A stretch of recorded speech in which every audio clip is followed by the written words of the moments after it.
Assalamualaikum warahmatullahi wabarakatuh. Ganito ka may mamili ng mga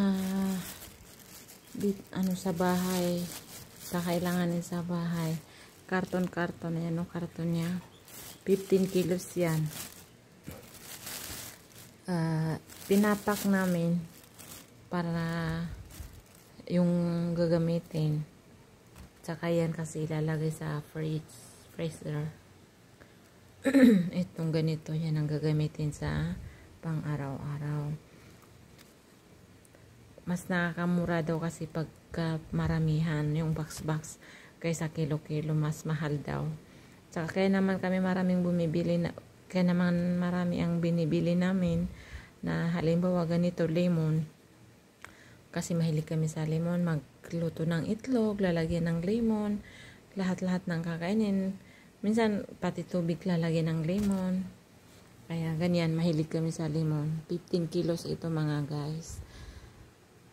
Kung may kaya, pwede rin naman subukan, di ba? Na bumili ng pangkarton. Pero sa atin na walang masyadong kakayahan, nasa kilo-kilo tayo, pero napapamahal. Hanggang dyan na lang po. Ibinahagi ko lang po. Maraming salamat sa panonood. Bye!